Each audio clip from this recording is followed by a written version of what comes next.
All right, and with that, we are now ready for this Final Fantasy VI Worlds Collide race. I'm going to hand you all over to our commentators for this race, Saberwolf and Fantastodon, to introduce themselves and our runners. Whenever you two are ready, take it away. Thank you very much, Enth. I am Saberwolf. I am joined by the best kind of dinosaur, the Fantastodon. How you doing, bud? I am doing great. I'm very excited to be here on the Fastest FursFall Fest for Final Fantasy VI. Love alliteration as well, and we've got a pretty exciting Jet Seed race for you. Just a for fun race, but we do love racing over at the Worlds Collide community. We have 4 very talented racers. We have Gar, we have Shadow Sid, we have Squack McQuack, and we have Lunar Chimera, giving us a little exhibition on what we do over at FF6 Worlds Collide, the open world randomizer for FF6.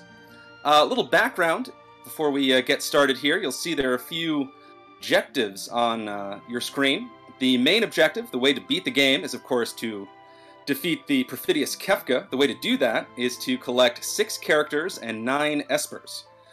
This is possibly a different sort of randomizer from what people are used to. If you're more used to, you know, Link to the Past randomizer, FF4 Free Enterprise randomizer, those are all sort of key item based. At Worlds Collide, we are character based. So the characters in your party unlock different aspects of the world, and that will sort of determine the course that our runners take to find, again, 6 characters, 9 espers. But we have a few more fun, optional, well, I guess not really optional objectives, but some bonus objectives. Saber, what else do we have to look forward to in this race? One of the bonus objectives that was not necessarily a bidding option was that the Zozo clock. Now, the Zozo clock is always wrong, and the people always lie in Zozo. But we've been able to do, and the randomizer is, we can adjust the clock to be completely randomized. So one of the objectives is, which Luna Chimera is showing off there, is to set the Zozo clock and they'll get an experience egg, which is a very powerful item in this game. There's also 2 other incentives that we were talking about, which is Save or Kill Sid and doing the opera. And Enth, I believe we have some results on that, I believe. We absolutely do. We do have that Save Sid taking home that win on that incentive, $321 to $296, so very close on that, but they will need to save Sid for this run. All right, Sid gets to live. Woo! And we're talking about the in-game Sid, not the Shadow Sid that's currently racing. We don't want to clarify that. I know there's confusion, but it is not the racer Sid, all right? We just gave the racers a 1-minute call here. We do want to give a shout out to 2 other people, Hefe, who picked out this seed for us, and also Ceiling Cat, who raced almost this entire seed to give us all the spoilers, so us commentators know what's happening, but our racers do not. Our racers are completely blind to this race and to each other, so they don't know what's going to happen. What I do know is going to happen is we're going to get some opera performance in this race. That's another fun little objective we threw in for the for charity for the marathon. Obviously, the opera scene is one of the iconic parts of FF6. We usually skip that in a Worlds Collide race because it is fairly slow, as opera tends to be. But for Fastest Furs, we decided to throw that in there. So I expect to see that fairly early on, actually, the very memorable opera scene. Feel free to sing along at home. We will for sure not be singing along on stream. No, you don't want to hear us singing. Big shout out to Victor, Appleskaya, Anonymous, and JD Puppy for bidding on the Opera House for us to do it. Alright, so we're going to give 10 seconds. Good luck to our racers, and we shall be getting on track here. Of course, we're a little delay on your screen, so we'll see how this goes.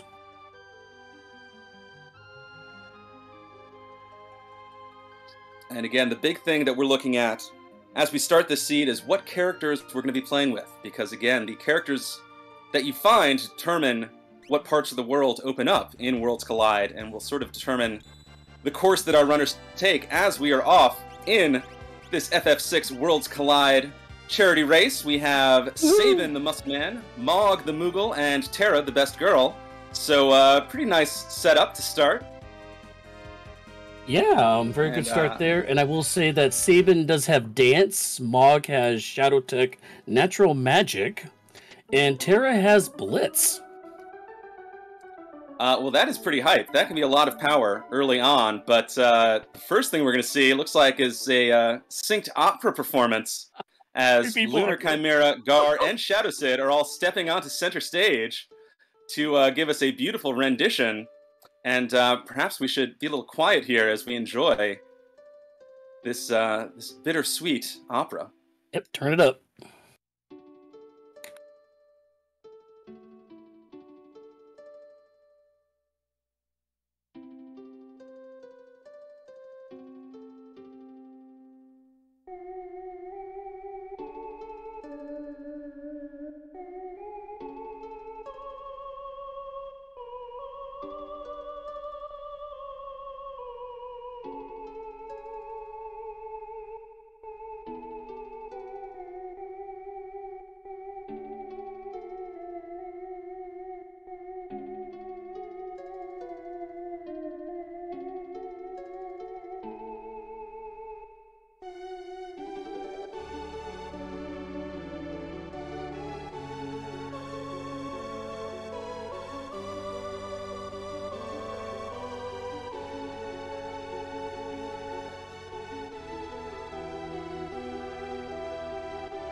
Alrighty. Just beautiful. Love that opera scene. Yo, shout out to Chad. Some people said still brings tears to their eyes when they hear that. Now, the runners did get a special item off that as an incentive. So thanks to you all for donating and doing the incentives, because these racers actually get a little extra weapon out of, or item out of that. So kudos. It was a force shield too. Yeah, always good to have a strong shield early on. With that out of the way, I think our runners will be heading off to some early character checks as we see Gar heading over to the Imperial Base, one of Terra's checks. We're going to work through the Imperial Base, through the Sealed Cave, a very treasure-rich section of the game, so want to get that crucial early game gear Speaking of early game gear, the reason Squack McQuack is a little behind the rest of our runners in heading to the opera was because he set the clock in Zozo, which, if you remember the vanilla game, setting the clock right opens up a chest with the chainsaw in it. In Worlds Collide for this race, it's not really the chest that's important, it's just setting the clock itself, which rewards an experience egg, perhaps the best item in the game. And also one of those chests we saw on Luna Chimera's screen there was a Super Ball, which is a speedrunning item that you can throw at a enemy or target, and it'll try to do a large amount of damage no matter what level you're at, and can kill your target very quickly. Shadow Sid's doing the save the Sid here, so that's good. Exactly, some Sid helping Sid. Yeah. Look at that, Grandpa, he's feeling better. Yep, he's a little blue though.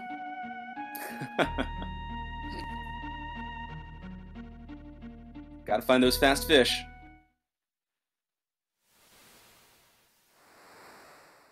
Lose Gar, unfortunately. We'll try to get them back up and running here. As Squack McQuack finishes their opera sequence. Yes, indeed. Luna Chimera, meanwhile, again, working through that sealed cave. So the checks in Worlds Collide can reward one of three things. They can either reward a character, which, again, every character unlocks a certain amount of character-specific checks, so sort of opens up more of the world. And, of course, it's nice to have 4 characters in your party rather than the starting 3. Checks can also reward an Esper. And remember, we need 9 of them to unlock the final dungeon. Or checks can offer a high-tier item. As we see on Gar's screen, which was back, we find the Gambling Man Setzer at the end of the sealed cave. So that is an early 4th character for him, and indeed for Lunar Chimera, once they work their way towards the end of the sealed cave. Yeah, Shadow Sid, meanwhile, going in a different direction, actually finds Saban's brother holding up the collapsing house. Oh, that's another interesting one. Setzer with capture ability is not going to be really that great. However, the item what we're all going to be looking for now is going to be the fixed dice. Of course, the higher levels you are, the more effective the fixed dice are going to be for very high amounts of damage, and Setzer, of course, can equip those naturally. So he is a very strong character in the randomizer. Yes, indeed. Want to offer a quick little tidbit for chat talking about shields. The Worlds Collide randomizer does fix the evade glitch that plagued the original game. In the original game, yes. Magic Evade worked as both Magic Evade and Physical Evade. We have changed that, so now Evade actually does something which does lower the effectiveness of certain shields. Force Shield being a big item there. So best shields, I mean, Force Shield is still certainly very valuable. We're looking for Elemental Shield. Elemental Immunity is still fantastic. Of course, the Paladin Shield, if you can find and uncurse the Cursed Shield, would also be fantastic. Unfortunately, you need a lock for that, unfortunately. Yes, indeed. As Shadow Sid does add King Edgar to the party, now has a 4-team party in his own right. Edgar Vanilla with tools. Interesting. I'm a big fan of tools. I think tools early on can be very effective. I think drill can be a very effective tool. Obviously, the chainsaw can be very fun. So nice to see a little taste of vanilla as we're working through this Worlds Collide randomizer. As we see our runners with sort of the early fun out of the way with the Opera House and Sid saved, at least on some screens. We will be seeing a bit of divergence as our runners travel all over both the World of Balance and the World of Ruin, tackling these character-specific checks. And of course, the order that they tackle them in is entirely up to them. Yep, I mean, there is like a method to the madness. Like some checks will have a higher chance of giving a character or an Esper or just unfortunately, what we call a dead check, which is just a high-tier item. But these cats are looking for 6 characters, 9 Espers, to unlock Kefka's Tower, or if they find too many characters, too many Espers, well, there's actually incentive for that. You can actually do what's called a shortcut, which you skip ahead to the statues portion of switches inside of Kefka's tower. But you still have to unlock the 6 characters and 9 espers to get to the shortcut. Yes, indeed. So buckle up. We have a whole lot of FF6 goodness awaiting us. As, again, 6 and 9 required to beat the game. Gar finding a gem box, just hanging out in a crate in South Figaro. Very nice find early on. Yeah. Ooh, Tiger Fangs, too. That's not bad. Genji armor, okay. Kind of high expensive items, unfortunately.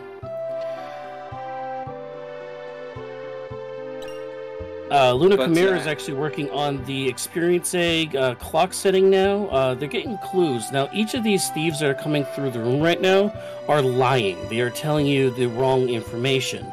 So through getting that information, you have to deduce... you have to write down all the numbers they tell you and figure out which one figure out what's left over on what the correct time needs to be to set the clock at. And because we randomize it, they all tell you the different times from the original game, so it makes it a little more fun. Yes, indeed. We love to randomize things here in the Worlds Collide Randomizer. As Lunar Chimera making it up the rest of Zozo, doing another one of Terra's checks, which will be the Rama spot, usually at the top of Zozo. Zozo, one of my personal favorite areas of the game. Got some sweet music that I'm sure we'll hear at some point. And of course, many thieves to discuss time with. It is interesting, because Square just went there just say, I just want to get the Experience Egg, I'm done, I'm just leaving. Lunar's actually doing 2 birds with 1 stone by getting the clock information and doing the Terror check at the same time. So might be a little bit of a incentive to do both here, so... If he can swing it, though, I mean, if he takes on this boss, he is at base levels. Party's level 3. He does have a Super Bowl. He does have that Super Bowl that he found in Terra's treasure room, so...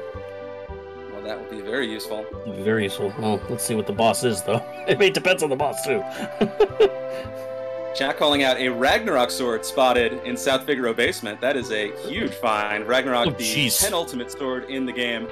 A fantastic thing to find. Guardian is not a fantastic thing to find. A very difficult boss at any stage of the game. Has a ton of hit points. Has some pretty spooky attacks. See if this starting level party nabbing a cheeky force armor. Well done, Setzer. Let's see if this level 3 party can take on this endgame boss. Oh, right now it's not doing much damage, but let's see how much this tech laser does. And, okay, yeah, it is doing a little bit of damage. Yikes. Yeah, I think more to the point, Lunar Chimera's kind of doing no damage. There's triple digits at least with the Blitz. Now, of course, the bosses are scaled to progression. So even though this is an endgame boss, it will be working at basically level 3 levels. That Super Ball doing a huge job there. Super Balls are the most random of random. Pure RNG just does a random number of damage between something like 200 and 9999.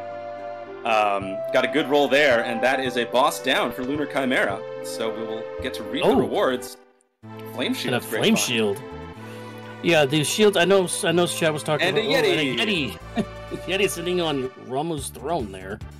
Is he really going to swap out Setzer? That's going to be spicy. That's some memery. That's for Fastest Furs. He did. Oh my goodness. Hey, when life gives you Yetis, you take a Yeti. Aid? I don't want to drink that.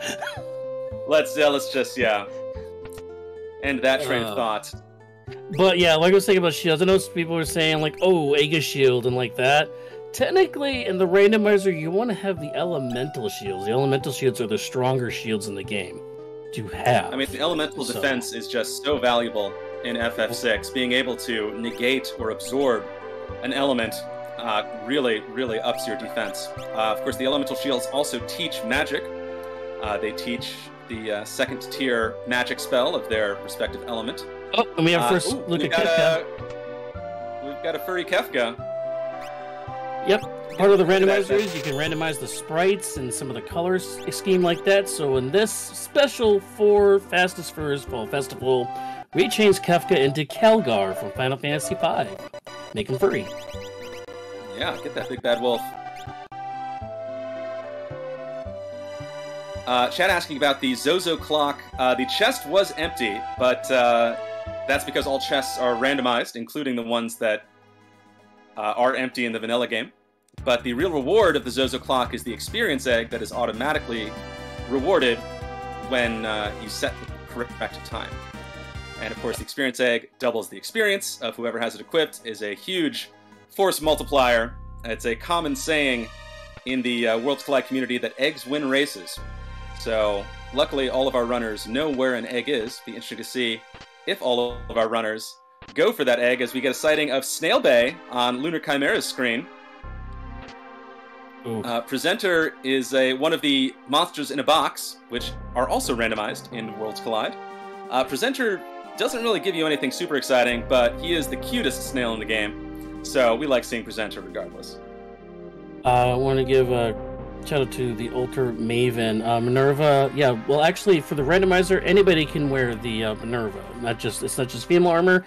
Almost any character can wear it. I believe there's a 60% chance of characters equipping items that they weren't able to be equipped in this particular flag set. So some people, like say Terra, might be able to use like the fixed dice or something like that. So because rando's got a rando. Oh yeah, you're right. Yeah, every it's 50%. Yeah, every character. 50%. Has, I know it was right around 50-60. I couldn't remember. 50-50 chance of being able to equip pretty much anything.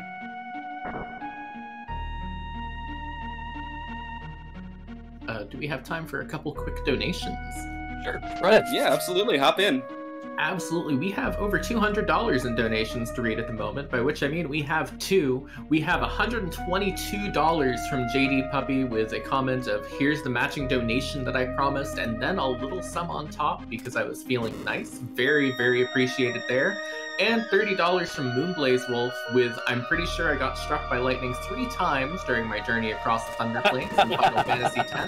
Thanks again to everyone who watched and donated, putting my donation towards Sabera's Greek Glitch Exhibition. And I will say that both of our bonus game incentives that we have right now, that Glitch Exhibition and the Blues Tower Showcase for Klonoa, are about $100, $130 away each. We can hit that by the end of this race, so let's get those donations in. Fantastic, absolutely. Yeah, get those donations in for a fantastic cause as our runners continue exploring our worlds, as our worlds are colliding, of course. There's the puns. Here it comes, guys. Here comes the puns. Squack McQuack picking up an Esper from Setzer's free check in Kohlingen. The Alexander Esper doesn't have not too much exciting there. spells on it, but does have HP plus 100, so could be useful to equip.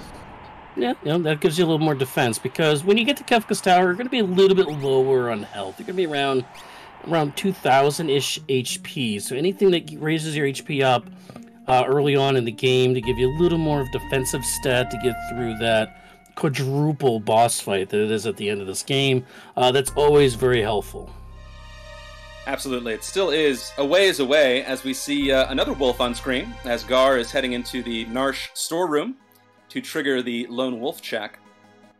But yes, to your point, Kefka's Tower is still quite a ways away, but it is such a challenging dungeon and has so many moving parts at the end that our runners are definitely going to think about, their plan of attack from the very beginning of the race and start sort of checking their to-do list to make sure they have all the tools they need to take on the very challenging final dungeon, and of course the final battle itself.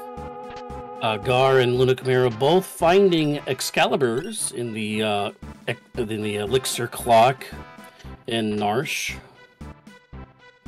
Nice, so we've got some good swords going on. I want to give a quick shout out to our donations right now. We are at $6,969. So that's pretty nice. Yeah.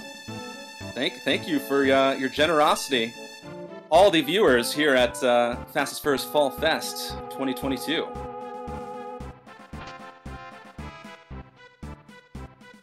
Meanwhile, Nobody as we behind see, the Lunar Yeti. Chimera and Gar are climbing up the cliffs of Narsh, chasing that lone wolf, which is Mog's only check. Not all characters are created equal here in Worlds Collide. Some characters, just because they are sort of more integral to the plot, just have more plot points to choose from, so have more character checks than others, are Moogle, despite being the unofficial mascot of FF6, only has a single check, that is this lone wolf check. And it is going to be a choice between, well, not a character.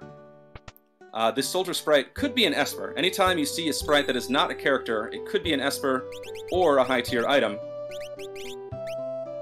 Lance is a pretty good item there, but going for the soldier instead, which is still a mystery.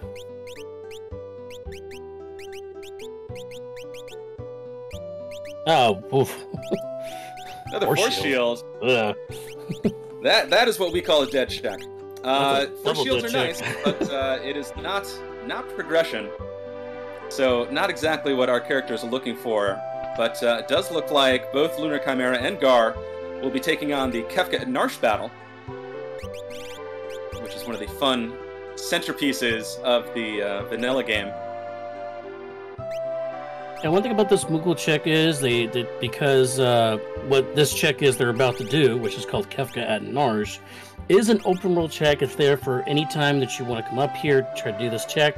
So this actually is what we call a combo by doing Mog check and then going into another check that is connected to it, which is Kefka at Narsh. So you're actually getting 2 checks in one by doing this. And we get to see the lovely Kefka turn into Caligar sprite. Yep.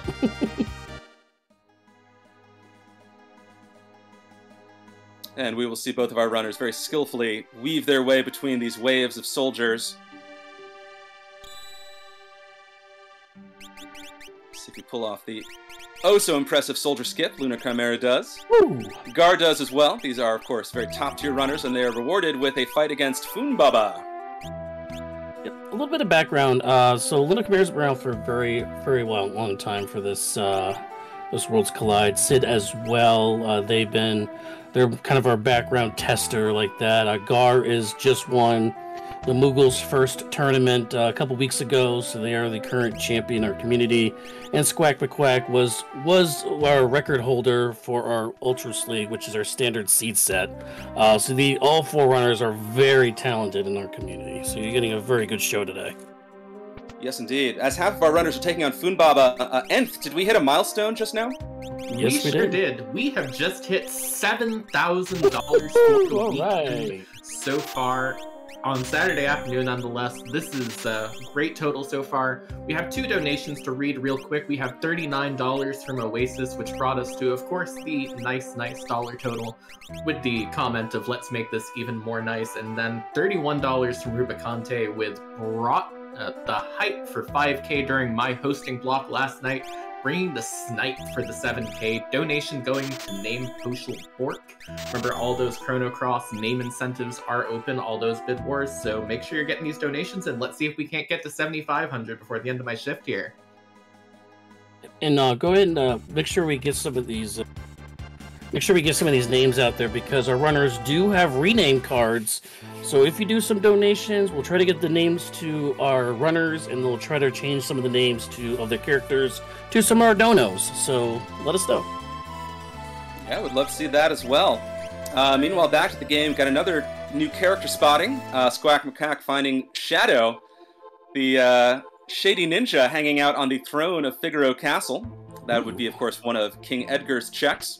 So that is another character for Squack to add to the party, if he so chooses. It was Rage Shadow. Rage can be a very fun command. Can be super powerful, can be not so powerful.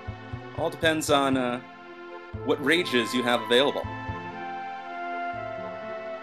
Yeah, the ultimate one, of course, being Stray Cat. Now, Sid's also kind of doing some of the Edgar checks. Now, this is the Edgar triple, where you go into the World of Ruin cave in South Figaro. You do this check, then you go into his throne check, and then you can continue the check down into the ancient castle. This can take a little bit of time, but this is 3 checks in one, and then at the end of it, there's a dragon waiting for them, so this could be a bit of a jump ahead for Shadow Sid. As we do see 7 characters for Squack. Wow. Yes, indeed. Following Shadow's trail, Shadow unlocks the check at Gao's Manor, as we call this lovely house, and finds a murder child just hanging out. Realm, a very powerful character in FF6. Of course, all of the ladies of FF6 are very powerful characters. Realm, affectionately known as Murder Child for her highest in-game magic power, also comes with lore and some decent spells at that. So Realm immediately going to be added to the party, going to put some earrings on her, which will boost her magical power even more. And Squack McQuack suddenly has a very effective, very deadly party at his disposal. Yeah, and also being at 8 characters, they're actually 1 character away from actually getting the KT skip. Now, KT skip is 9 characters or 12 espers. They need one or the other in order to get the skip, so they are pretty darn close to that skip right now. As we do see a tougher boss fight on Shadow Sid's screen, the Inferno boss here. Inferno, a pretty spooky boss. A boss I personally have a ton of trouble with. Another endgame boss. This boss in vanilla, of course, appears in Kefka's Tower. Hits hard, hits fast, and hits with predominantly physical attacks, so you can't really nullify the element. And if all 3 pieces of Inferno are alive, you can pull out the Delta hit, which will petrify one of your party members. So some scary stuff. Number 24, the other boss we see on screen, much less scary. Here comes Delta hit, and that is bad news for our little Moogle, who is now a stone Moogle. He's now a trophy.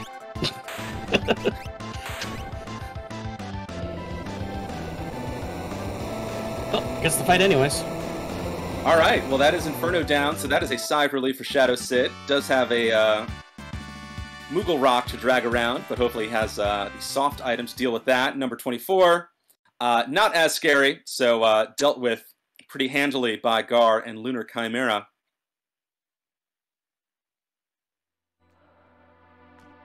Gar and Lunar Chimera getting the Odin Esper there, and we want to give another shout out to Kat. We don't see her name on here, but she is helping us in the background with the tracking on making sure who's done what, where, why, and how. So quick shout out to her too for helping. Absolutely, it takes a team to put these sorts of things on, and Saberwolf and I get to do the fun part of just yakking about FF6, but there's a lot going on behind the scenes to make this happen. I want to give a note of the espers we've seen thus far have been pretty underwhelming. To not to put too fine a point on it, no real powerful magical spells, no particularly useful utility spells as yet. So sometimes in FF6 you can kind of have the espers bail you out, you know, giving you Fire 3, you know, Berserk and Mute and Stop and all that fun stuff. We're not getting any of that as yet, so it's going to be much more a test of gear and of the character's starting abilities.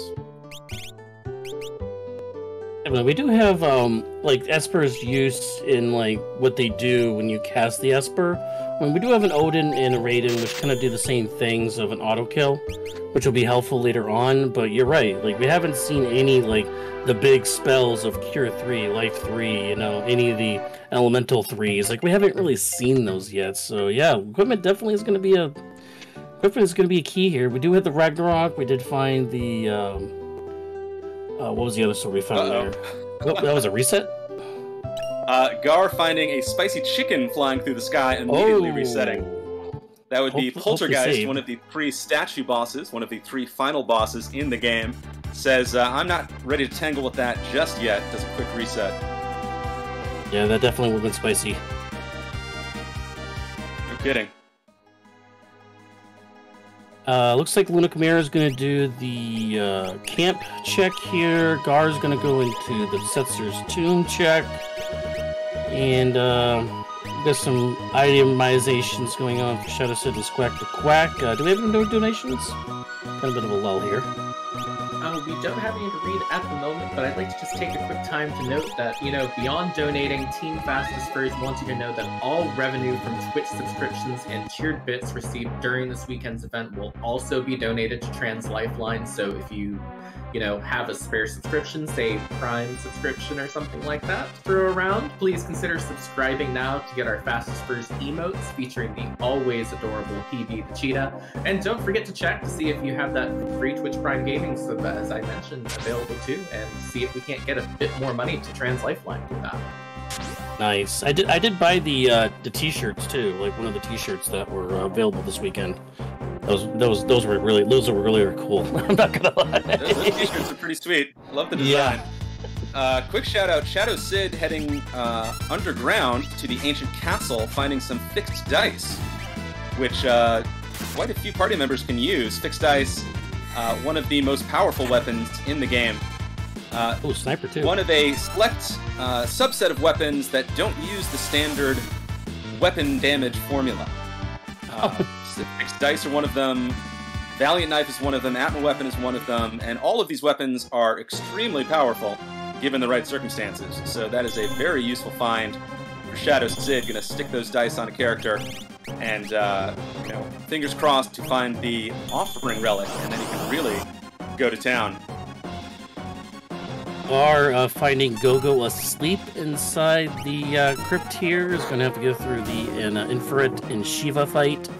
After about, I believe it's 3 or 4 blows on Infrared, they do switch positions. So, but again, not having major spells, don't have the big Fire 3 or Ice 3s really to get through this fight. So it could be a little bit of a slow fight here. It, which will take a while.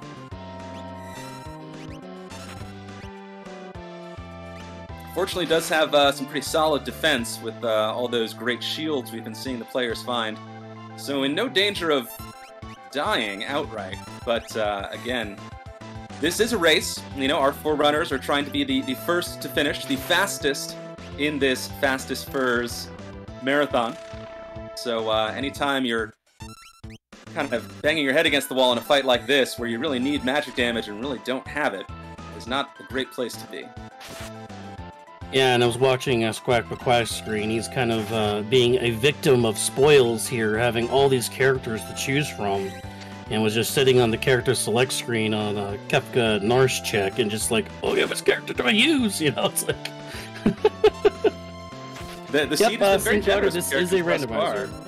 Yep, this is a randomizer. It's called the Worlds Collide, which is a randomizer for Final Fantasy 6 or 3, because technically this is a Super NES game, a variation. Does anyone call it FF3 anymore? I can't imagine. Nah, ever since they corrected it when they released it on PlayStation. That's good. Which I believe they re-released on the PlayStation with Final Fantasy V, I believe. Yeah, shout out to the Vanilla Blue Dragon we have found here in the ancient castle. Crack Pallet does go down. Dragons are not required in this particular flag set, but they are very rewarding fights. High risk, high reward. They are, of course, optional endgame bosses in the vanilla game. In this game, they reward a ton of experience, a ton of magic points, as they do in the vanilla game. They also reward, in addition to their natural reward, a random high-tier item, which in this case was another flame shield. So that is a nice find for Shadow Sid, as Gar still dealing with this Ifrit and Shiva fight. Again, the lack of useful magic from these Espers has been a big speed bump for all of our runners thus far. Yeah, it definitely has. And going back to the dragon fights, now if you want to run this yourselves, fitting dragons in is a really nice time when you have a lot of new Espers that you've acquired, that you want to learn these spells, which we haven't really seen good spells in this run. But in other runs where you have a lot of good spells, those are the times you want to do a dragon fight, because you can learn all those spells instantly on all those new Espers you've gotten and acquired, and to progress yourself further into your run. So. Yes, indeed. As Lunar Chimera about to hop into a waterfall, another one of Sabin's checks. We'll get to see who's which boss is taking a shower here in Barren Falls. Shadow has Ice 3. So there is one out there. Squack McQuack's Shadow has... oh, no, he's doing Rage. Never mind. Yeah, that might be the Woolly Rage, which does Ice 3, a very powerful Rage. Meanwhile, we find a Ghost Train. Uh-oh. Suplex! That Ghost Train getting suplexed. got the suplex. Don't let your memes be dreams. So if Luna Chimera finishes this run, they are official. They are. That is the ultimate validation. You love to see it. That validation complete for Luna Chimera.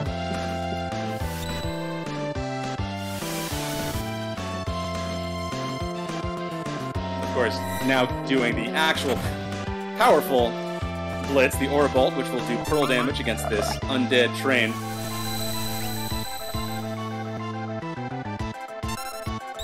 We can be heroes. Sorry. I thought we said no singing on this stream. Well, we gotta fit in a routine. You know, we gotta get that routine. There's just no opera. Oh well, yes. Especially you and me. We're both been under the weather the past week, so no singing from us, unfortunately. No kidding. Anyway, that is a Ghost Train down, a suplex Ghost Train at that. So thank you very much for that, Lunar Chimera. Hope to see our other runners are as game as he is, as he floats down the bottom of the fall. So we will get to see what reward lies at the end of this. Nope, not a character. Magic Fenrir! The Wolf Esper, all right. Woo! And all right, Fenrir has some pretty decent magic. Saw Cure 2, or Life 2, Fire 2, and X Zone. 3 spells that you're always happy to have. Yep.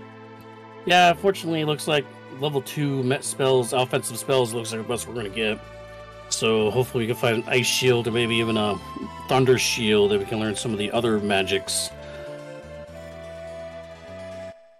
Yes, indeed. Meanwhile, Gar heading down to the Lonely Island. Looks like Sid needs some fish. Ish. And of course, we do have the incentive to save Sid. And so we will feed him only the fastest fish. Even though I think medium speed fish do the job. It does. It's like a hidden meter on Sid, and like this medium speed fish will progress the meter slightly, but not diminish the meter. I think is the important part. Where just completely ignoring him or giving him the slow moving fish will actually hurt him. So don't ignore your health, people. More sync with Lunar Chimera and Gar, feeding Sid delicious fast fish as Squawk McQuack runs into the other unofficial mascot of FF6. It is our 8-legged purple friend, Ultros. Hey! Ultros, I'm always a fan to see him. Of course, he runs away quite quickly because he's a bit of a joke as a boss fight. We encounter Uncle Ulti 4 times in the vanilla game. Hopefully we'll see him more than once here. All 4 fights are more or less free, but we like seeing that big smiling face of his anyway.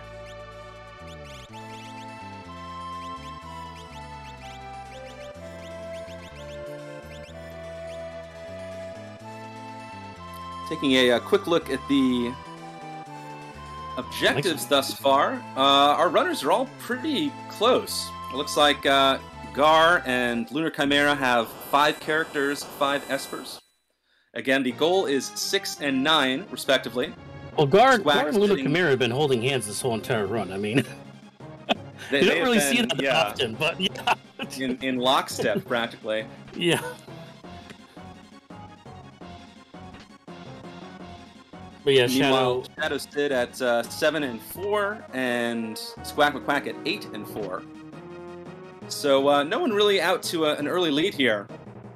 Which, obviously, as a viewer, you love to see. It is really anyone's race here, almost 40 minutes into our Worlds Collide randomizer race. Oh, Squawk McQuack's actually doing the Veldette check, which is Gao's check when you first meet him in the game. And he actually gets an Esper Amanda win, so now they're at 8 and 5.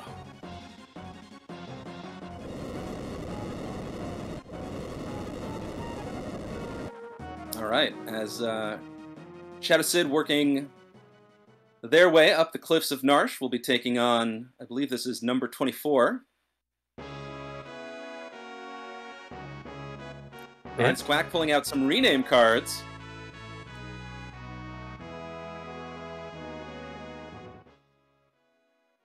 Naming Terra to Sarah. I believe that's his daughter's name in real life, I believe. Aw, that's so sweet. I love that.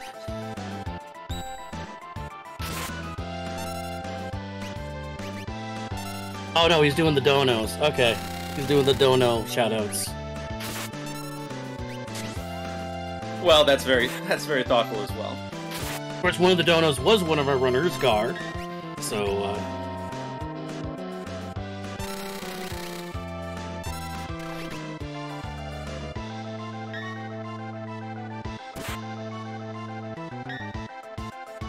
there you go. Well, you love to see it. Okay, actually, Squack McQuack was the one that requested us to put in the rename cards for you all out there for donations during this run. So, big props to them for putting this in here.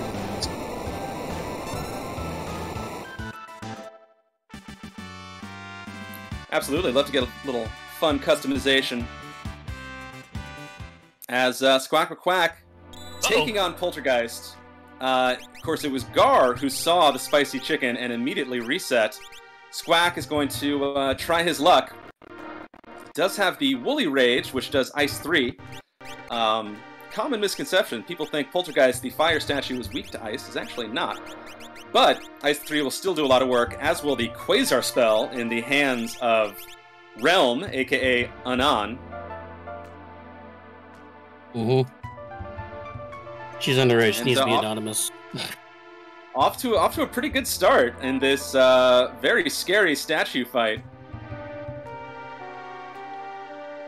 Yeah, and it looks like the one thing I do want to point out is that when we're in the green room before we all jumped into this race, is a couple of them was like, well, if this Tara's in the party, I'm gonna go straight to get experience egg, and I'm not gonna take it off of her.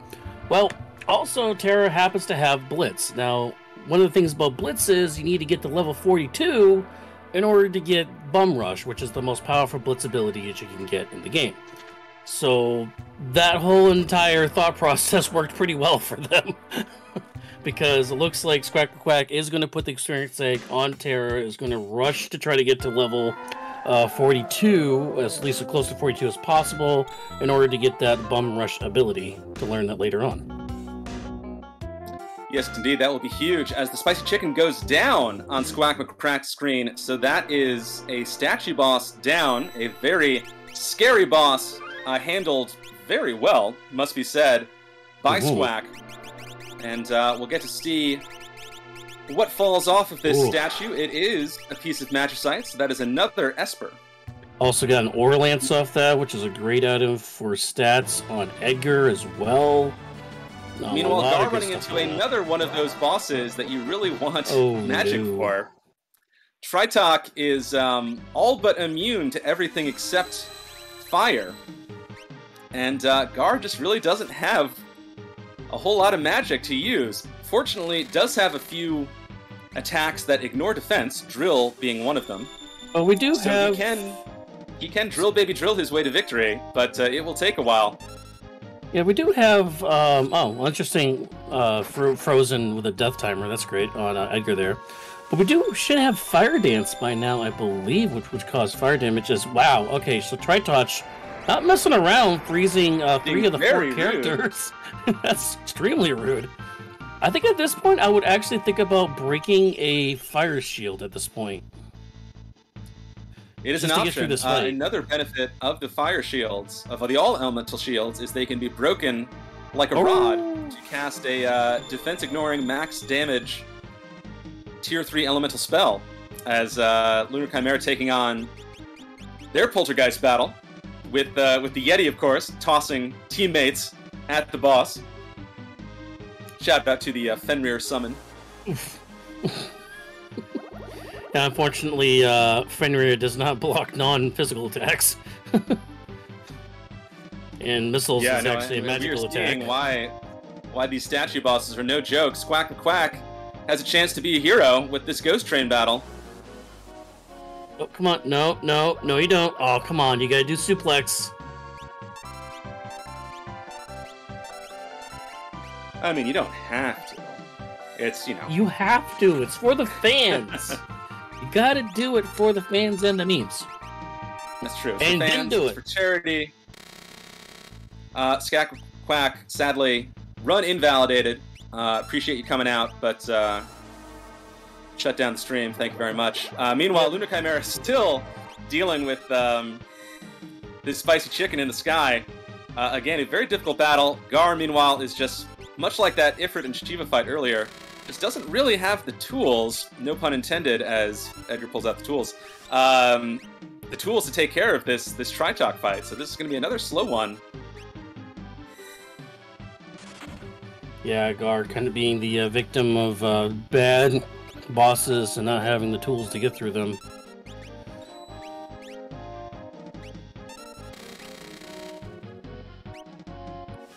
Lunar Chimera fortunately does have some flame shields to absorb all the fire damage that Poltergeist throws out.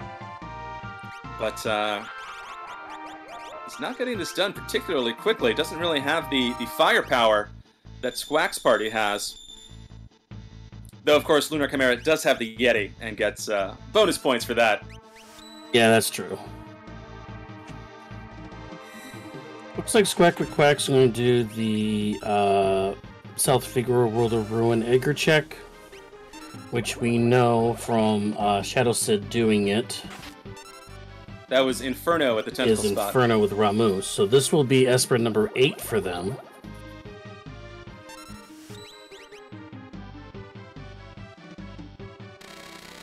Oh, Shadow Sid's going to do the Floating Continent. Interesting. Interesting play. Floating Continent is a... congrats to Lunar Chimera taking down the spicy chicken. Well done. Lunar Chimera, or Floating Continent, rather, is a another one of those centerpieces of the vanilla game. Kind of the... Actually, where the game transitions from World of Balance to World of Ruin. It is a series of checks in Worlds Collide. So not just one reward, but 3 rewards for completing the entire Floating Continent. Of course, it is a fairly lengthy series of checks. So Shadow Sid's going to be up here in the sky for quite a while, taking on these fixed encounters first, before taking on, what was that, double boss fights, walking through the Floating Continent, taking another boss fight, escaping from the Floating Continent, taking another boss fight. It's a whole rigmarole. Meanwhile, Gar, still with Tritalk, still with the majority of his party frozen. This block of ice has been so rude.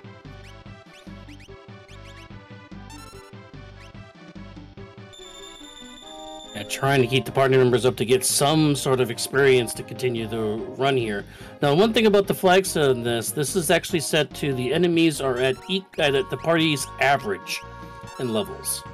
Not necessarily based on checks. There's 2 different ways of doing it. One's based on the number of checks you've done, the other one's based on party average level. Now, this one's party average level, which means the bosses and enemies are going to put constant pressure on these runners throughout the run. So no matter what checks they've done, positive or negative checks, whatever it is, whatever the level they are is what level they're facing. So just to be a little more, as Gar finally gets through that check, he gets a Magus Rod for the trouble. Oh no, a dead check, sadly. Magus Rod, you know, nice to have, but was really hoping for a character or Esper from that very lengthy battle, as Squack taking on Inferno now.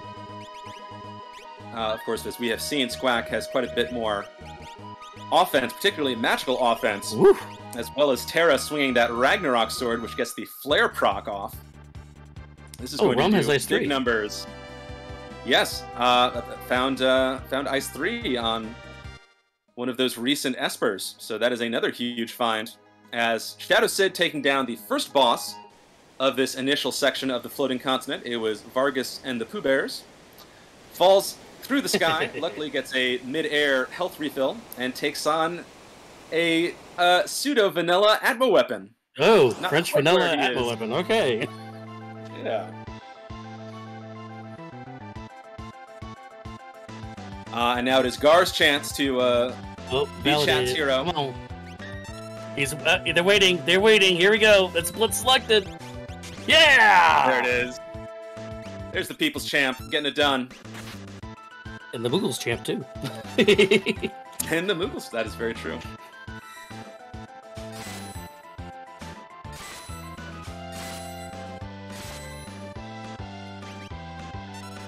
I do like seeing this Mog with Sword Tech. Sword Tech, another one of my favorite commands. Very cool to see. Our little Moogle swinging the katana around as Lunar Chimera taking on Inferno. Shadow Sid taking care of Atma Weapon with a minimum of fuss, as does Gar to the Ghost Train. So there were some sync boss kills on our screen. Quack is at that 8 and 8, so they are literally on the hill for one Esper to get them to Kefka unlock or a shortcut at Kefka.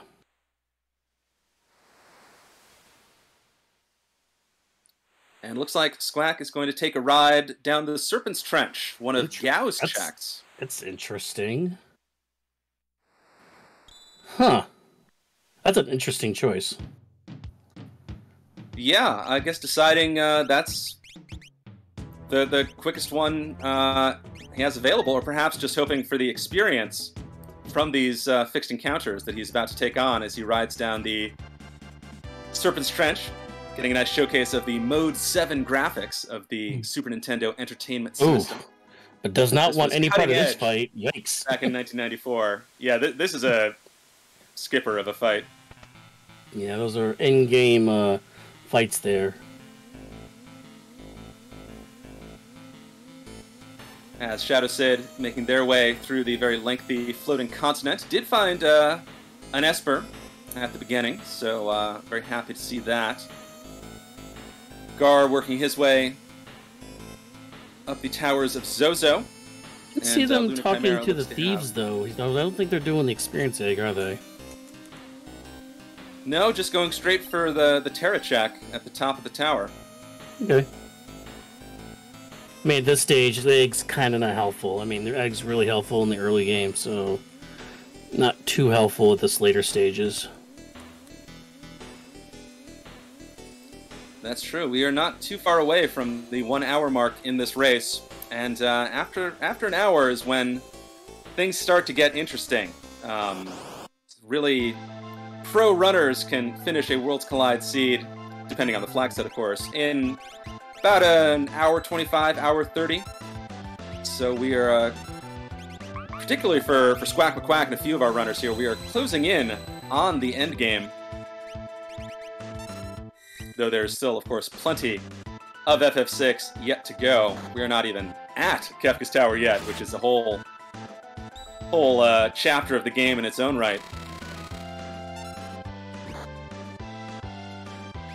Along with a lot of bots or machine-based bosses in the game. Number 128, they're very susceptible to Bolt. Bolt 2 or Bolt 3, so easy fight there for Shadow Sid. See what the reward is here, as I do see the donation number going up now. So we'll see what this reward is, and we'll get get Entheo in here to give us an update for y'all.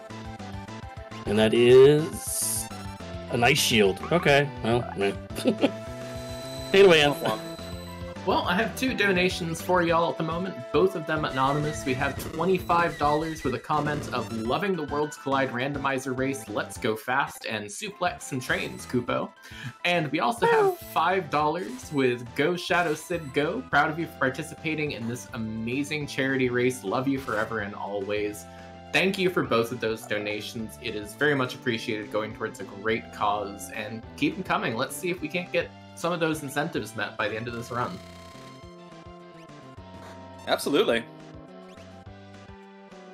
Meanwhile, as you may have seen on Squack's screen, we saw the KT skip is unlocked. Squack McQuack up to 9 characters. Ooh. That means that once he gets into Kefka's Tower, he can skip to the end of the tower, which is the sort of 4 boss gauntlet at the end, which saves quite a bit of time. So happy to see that. Of course, still does need to unlock the official KT lock itself. Unlocking the skip just means the skip is available to you once you have unlocked KT, which again requires at least 6 characters and at least 9 Espers. He did sell the entire farm there for the Valiant Knife and the weapon shop there. That was a Valiant Knife, much like Fixed Dice, one of those defense-ignoring weapons that has its own special weapon damage formula and is also extremely deadly. when paired with the Offering Relic, which sadly we haven't seen yet. Though we do see another Ultros on Shadow's Fit screen. Hey, Ultros. My favorite Ultros. You get a close-up of that big smiling mug of his. Ultros numero uno. And enjoy it while you can, because sadly, Ultros will not be around for long. And there he goes.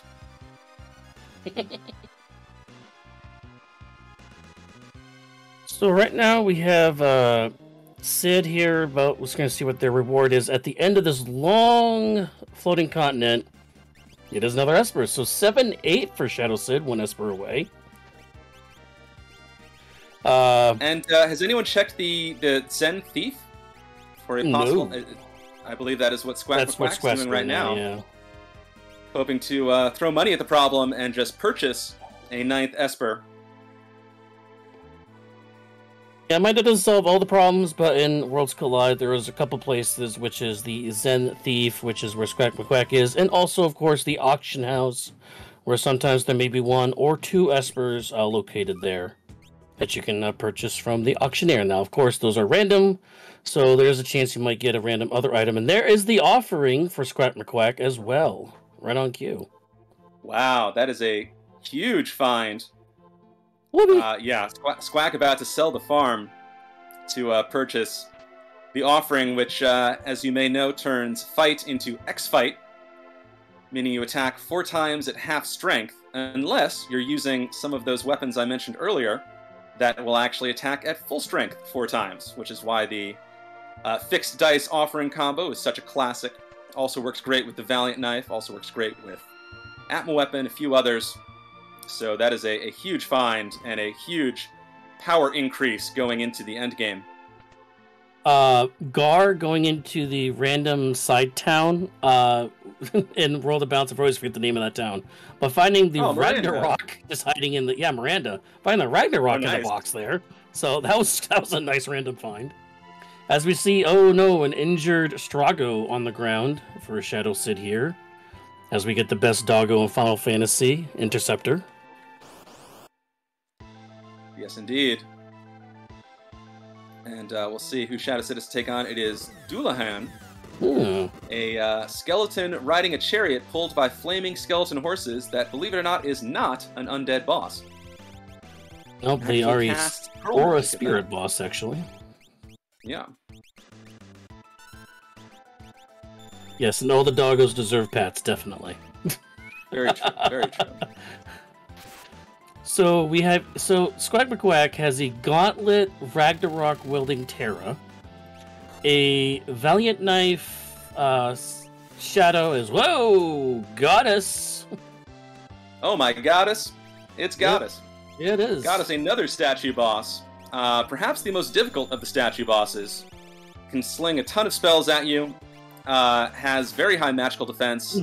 Has lower physical defense, but can cast Love Token after a physical attack, which makes the afflicted party member take damage instead of Goddess. Yeah, we see 2 party members quickly on the ground for Squack, showcasing why Goddess is such a scary fight. Ooh, Lona Chimera down in the Ancient Castle is going to get a Shote Esper, another one of those big Espers for the Final Kefka area. 7 characters, 8 Espers. Yeah, Squack in a very tough spot right now as Shadow Sid takes care of Dullahan. Another 2 party members down for Squack, pulling out the Quasar Lore, one of the coolest looking spells in FF6, doing a cool 5,000 damage from Realm. I'm pretty sure Jack pointed out Squack had the Magic Power +1 Esper on Realm for most of the game, and you can see that with her supercharged Magic Power doing big numbers with her magical attacks, even with Goddess's high magical defense. Yeah, Goddess is one of those bosses you'd hope you don't get them randomized on a like Phantom Train where it forces all your characters on one side of the screen. So yeah, Goddess one of those bosses you generally just hope you avoid in a Worlds Collide seed. Kapow! But Squack gets it done. Half of the party is up. A Ragnarok swing from Terra. excuse me, from Sarah, finishes the job, and that is another statue boss down, and a big sigh of relief for Squack. Question is this an Esper? The world may never know. Hold on. What happened there? Yeah, was that not anything? I roll. It must have been a character that he didn't add to his party. Roll the balance. Cyan. Oh, it was my girl, Celeste. Ah. It was Celeste. So, yeah, Squack, almost collecting the whole set, has was up to 10 characters now. Yeah, Squack unfortunately started playing Pokemon now instead of Final Fantasy VI.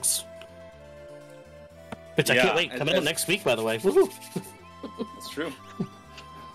As we mentioned, 6 characters, 9 Espers to unlock the final dungeon of the game. Squack has more than enough characters, still looking for that final 9th Esper. As, of course, several of our runners are.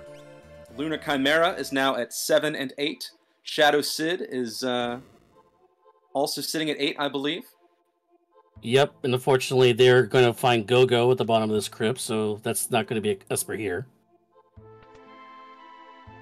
Not going to be what Shadow Sid is looking for. Squack McQuack doing one of Celis' checks, does find a piece of Magicite, and we see unlocking final complete.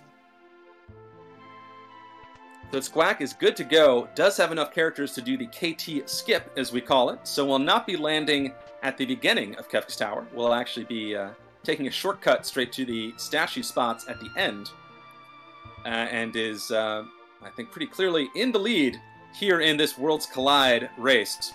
But there is still, as I mentioned before, plenty of FF6 left. The finale of Worlds Collide and Kefka's Dungeon is a game unto itself. Lots of things can happen in the boss gauntlet, and of course in the final battle, which is a 4-phase mega battle, if you will. So still lots to do between Squack and the finish line. Yep, and Terror only being level 35, but the gauntlet action with the sword is a good indicator that they might not be getting a bum rush. Although it looks like they're going to get some more levels here as he goes to the Opera House World of Ruin, where there will be a dragon on the stage. And try to get some last-minute levels and some spells learned off these last Espers they've gotten before they go into KT. It's a good stop, as Guard does the exact same thing. Yes, indeed. Returning to the Opera House, this time not to perform, but to put a beat down on this yellow dinosaur calling itself a golden dragon. She's not a Phantastodon, though. No, indeed. As we see Squack showing off the Valiant Knife offering combo and why it is such a deadly combo, doing just as much, if not a little more damage than that Ragnarok sword. Oh, Luna Chimera, seeing that it was not what they were looking for, is going to back out of the Realm Esper Mountain check. That was a Gao, which, by the way, Gao had health adding and the Wild morph. Child to the party. Yeah, no Wild Child. Sorry, y'all. And pointing out, yes, the orchestra of the Opera House, just consummate professionals. They see a scene on stage, they're gonna soundtrack it.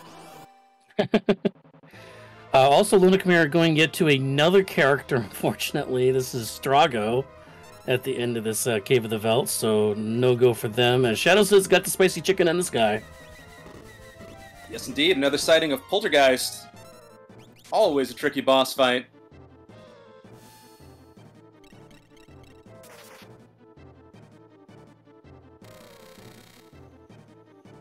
Looks like Squack is going to throw down a quick save here just outside Kefka's Tower, and then head in, and we will officially be in the endgame of FF6 Worlds Collide.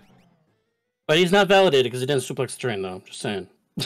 Yes, of course. Squack did also forfeit this run about half an hour ago. Yes. By not suplexing the train. But we'll let him finish it out anyway. Yeah. He just won't be the people's champion. That's all. I want to make a note. I want to make a note again that Squack Quack did unlock what's called the shortcut. So the starting position you see Squack Quack going in is actually the halfway point through Kefka's tower. You get the reward for that for doing at least 9 characters or 12 espers. They got, I think it was like 12 characters, or 10 characters rather. So they go immediately to the statues, which is the shortcut point. If you do not get that, you'll go all the way to the beginning of the tower. You have to climb your way all the way up through the trenches. But we do have, what we didn't mention before is that we do provide Moogle Charms for all of our runners. We provide 3 of them, so that way you don't get the random fights. The previous, if you were here for Final Fantasy X, you know, you had to run away from every single fight that Moonblaze was doing. For here, everybody gets Moogle Charm, everybody's able to equip the Moogle Charm, and you ignore all the random fights throughout the race. So a little bit faster.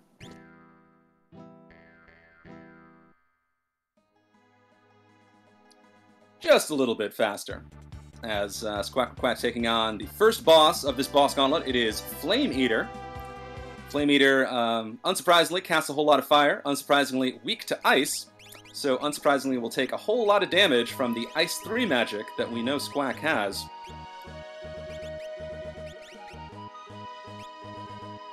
What rage is Gar... yes, Gar.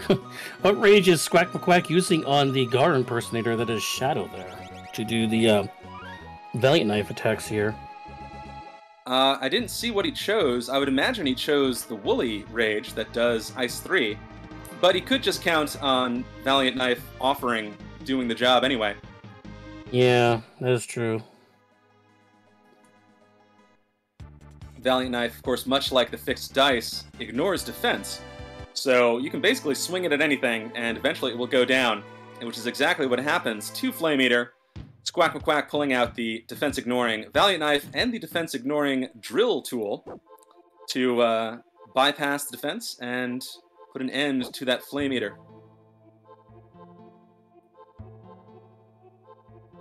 Meanwhile, I did just see Lunar Chimera did unlock the KT Skip by finding Strago in the Cave on the Veldt, but still needs that last Esper to officially unlock Kefka's Tower. Yeah, Gar is currently in the same boat, too. Esper. By the way, another Force Shield. I think Shadowsid just bought a Minerva in the armor shop in the World of Balance Tizen. Wow, Zen is stacked, because we also know there are offerings for sale in the Relic shop. Yeah. Meanwhile, Squack finding a bunch of piranhas jumping out at him here in Kefka's Tower.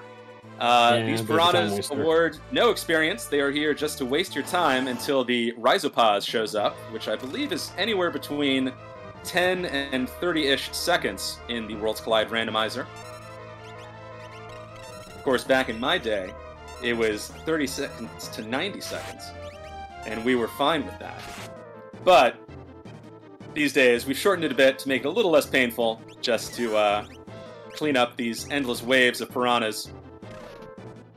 Well, we do live in a now society. I mean, come on. Yeah. Gar is doing the spicy chicken. There it is. Shadowsid does get, I believe they do have the Kefka Tower unlocked in a shortcut too, because of 9 characters. So they'll be hitting there very momentarily here. Lunar Chimera still needs that last Esper. Yep, it's currently doing a Strago check, actually. This is the randomized cave where you have to get a bunch of coral and feed it to a chest in order to get to the boss in this cave. This is why I find one of the most frustrating checks in the game. There are longer checks, there are harder checks, but there are not more RNG-based checks than this. You're just teleporting around the darkness looking for quote-unquote coral to feed to a quote-unquote treasure box. Gotta find 21 pieces, gotta find the right room with the box, and then your reward is a boss fight. And hopefully, I think they have enough now, so should be able to get to the boss. Shadow Sid fights their gold dragon. Spicy Chicken giving Gar a hard time as Luna Chimera finally finding the hungry chest, hungry hippo chest in the cave.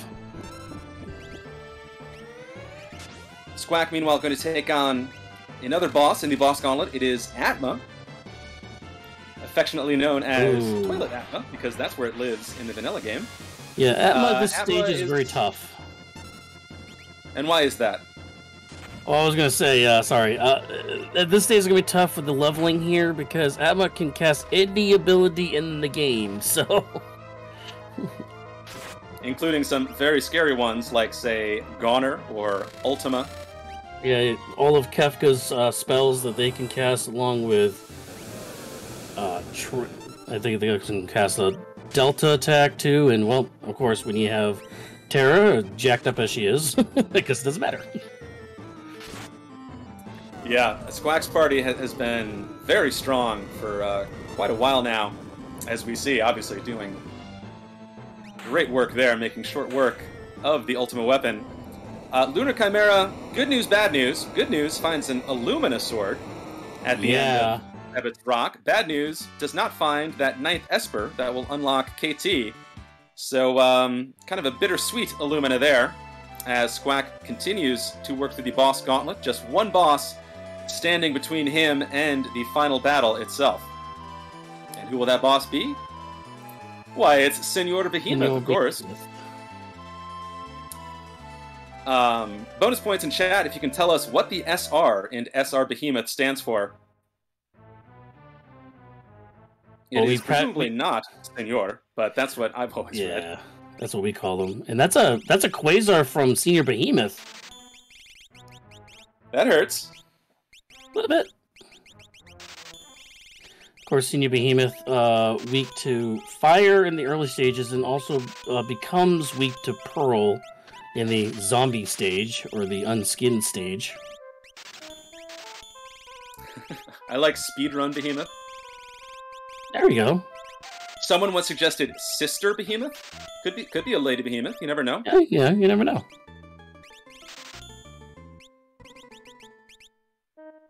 It's possible Behemoth is made of strontium. Ooh, going for a cheeky X zone.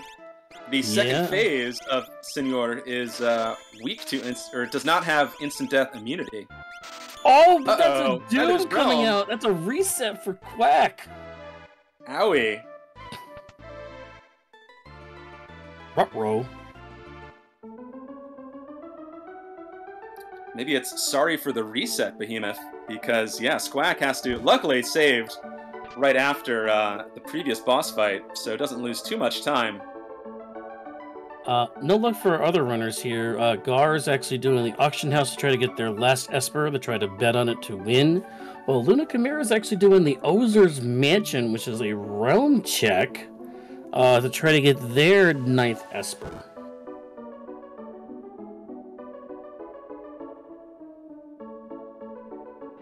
Yeah, again, this elusive 9th Esper has been hard to find. Squack had to find 10 characters first before finding the 9th Esper. So, unsurprising that our remaining runners are going far afield as Gar does find a Magicite up for auction.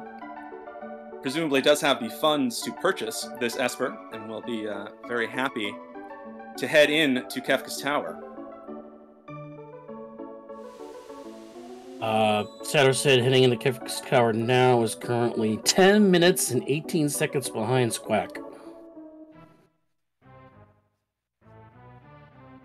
Well, I guess the one benefit of Espers being hard to find, as we do see Senor Behemoth is X-Zone, say adios. The one benefit of Espers being so hard to find is that all of our runners have unlocked the KT skip, so no one will have to slog through the very lengthy beginning and middle of Kefka's Tower.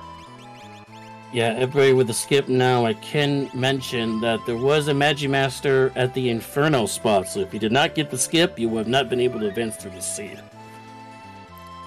Yikes, that is definitely dodging a bullet there. And a shout out to Kat and for finding that. We appreciate her.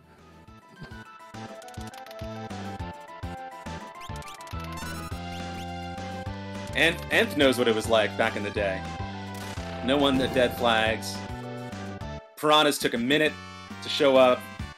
It was, and you know what? Yeah, we walked uphill both ways, whatever. Anyway, Lunar Chimera taking on Niles and Fraser Crane, the Crane brothers, at the end of Owser's Mansion, as Squack McQuack is about to take on Kefka, as we get one more look at this furry fiend who destroyed the world.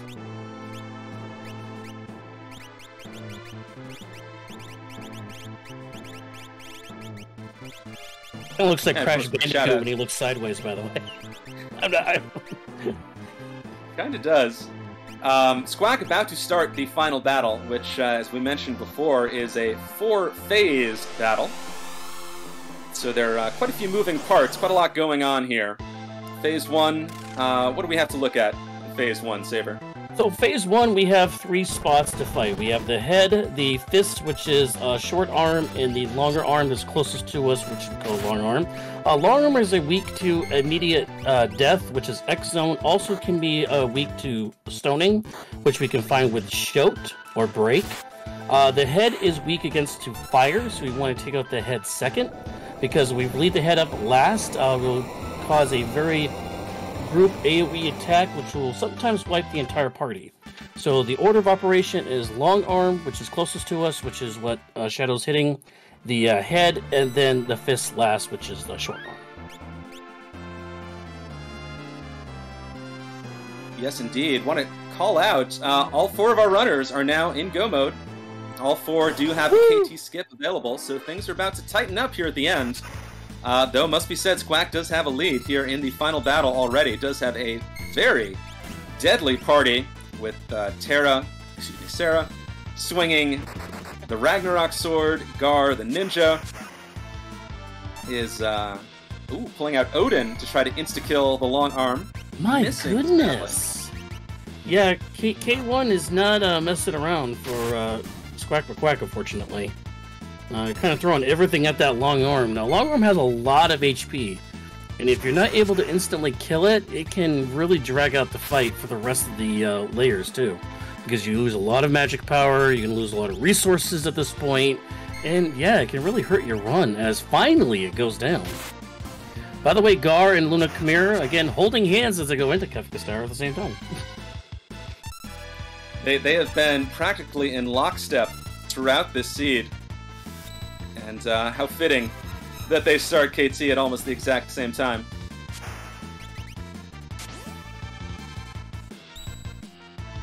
But to your point, yeah, things can go wrong in the final battle, and sometimes they can go wrong very quickly. As we see Tier 1 here, primarily known for its very damaging physical attacks, which Interceptor, the good boy, blocks. Good whoopee. And Squack heading up to Tier 2.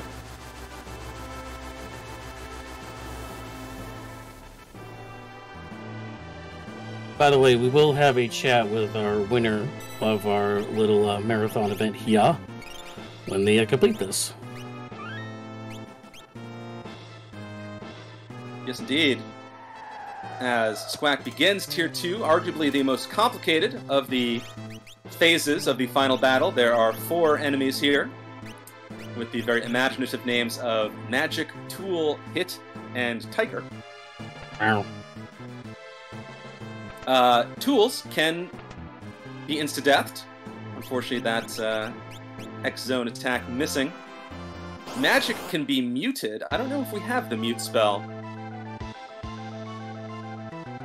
I didn't see the mute spell. I also didn't see a siren anywhere also. So that might not be available there. Also Bluey, oh, look at who that. also hits. Squack with complete fire protection. Oh, there we go. Also Bluey, who sits on top of the tiger there in the front there, who's also hits, is susceptible to stop, which is an interesting one. And Tiger on the bottom is weak to ice, so that's why Ice 3 is really important here to try to take Tiger down, as, yeah, this damage we're seeing here is a lot of damage. It's almost the entire party is frozen. Only Sarah is available as magic has drained all the magic power out of her. Yikes. I have to admit, it is one of my favorite lines in the game. You'd best be frozen. And indeed, that is what is happening to Squack, with 3 out of 4 party members turned to blocks of ice. Yeah, this has been a very rough climate. Oh no! The only way for him to get out of it, Fire 2. Like I said, things can go bad. And there's a Delta hit, and now Edgar's Terra is dead. Edgar is frozen. Or Edgar is petrified. I would reset right now. Just reset. There's no point to just push this right now. Just reset. I mean, and oh, by the way, Shadow Sid just hit the switches. Shadow Sid has come all the way back from behind here, 120.52 for the switches. Yeah, Chad is calling it karma, saying no suplex karma. Oh, well, actually, Shadow Sid never did do the Panda Train, so, you know, just saying. But yeah, Squack McQuack, by the way, taking about, what was it? 10 minutes, 30 seconds to get through the Kefka statue bosses, while Shadow Sid only took them 6 minutes to get through the statue bosses and catch up the gap here. So, yeah, Shadow Sid might be taking over here. Making up a whole lot of time, as you mentioned, about to start the final battle. Squack McQuack finally has an unfrozen party. Yeah, he's got to think about getting Terra up here in a little bit. Of course, we want to get magic down first. Really want to leave hits up at the end as another Delta hit comes in. Uh-oh. And that's going to hit Shadow. Now Shadow's turned to stone. So that's essentially 3 characters that are now pretty much dead right now on Squack McQuack's screen. Yeah, Squack holding on for dear life here. Fortunately, should be able to block, or to absorb this attack. Luckily, Ron has the fire shield there. Gotta de-petrify the party, gotta get Terra back on her feet. Gonna try to salvage this.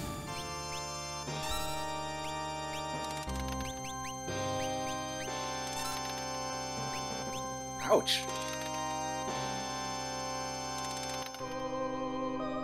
Alright, well, back at half strength at least, but as we see, Shadow Sid pulling out the fixed dice, doing a whole lot of damage in their tier 1. Yep. Oh, Edgar's now a zombie. He just got zombie clawed by Tiger.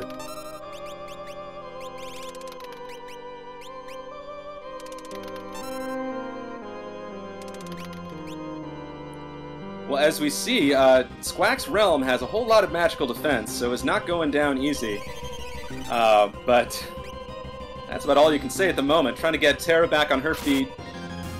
Again, try to right this ship, because Squack is teetering on the brink right now.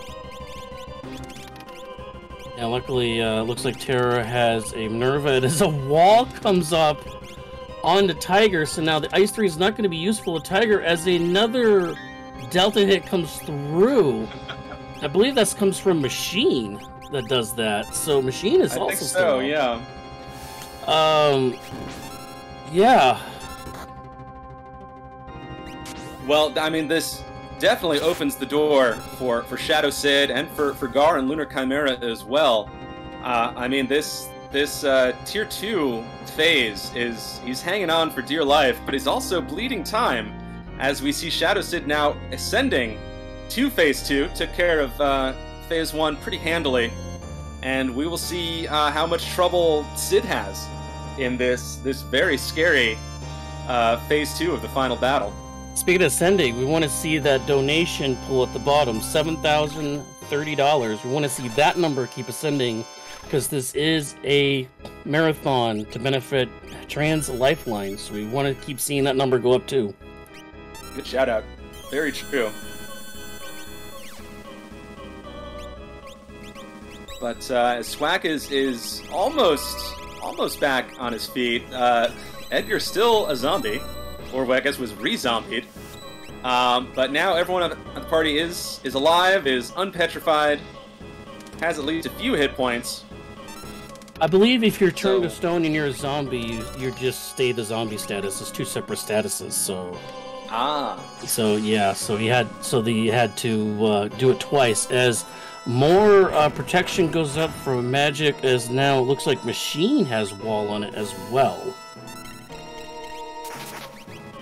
Well, I think the big damage is for Squack is going to come from this Valiant Knife offering Shadow. It was currently at full health. Meanwhile, Shadow Sid able to take care of tools using the air anchor to get instant death on that enemy. The Frozen came across on Shadow Sid's screen, but froze nobody, as it looks like Edgar has the Dragoon set up, is jumping in the air. Yeah, so this is suddenly extremely close between Squack and Sid. It'll be curious to see who makes it out of Phase 2 first. Because they both seem, I mean, really too close to call right now.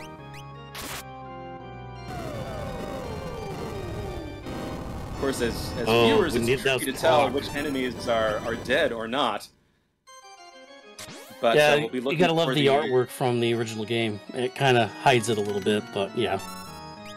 I mean, well, of course, the artwork, the sprite work of FF6 is yeah, all time. Everybody knows that. The only thing better than that is the music of FF6, which is also goated.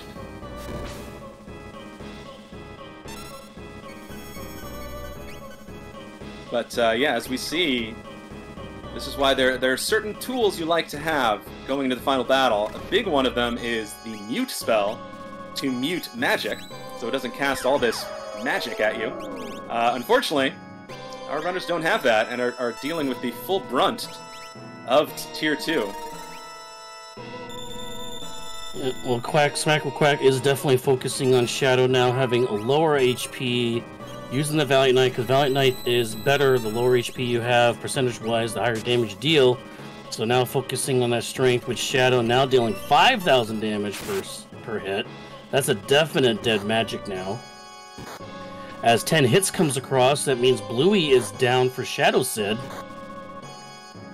And that should be one more Dispel, and I believe Squack should be going to Stage 3 here. They are. Alright, so Squack still has a lead, though not nearly the lead that he had beginning the final battle. And again, this is how things can change. I've got to say props to Squack for holding on and being able to... I did say right reset there. So wow, staying ahead. You called a reset early on. I said a reset early on, but hanging in there, my goodness.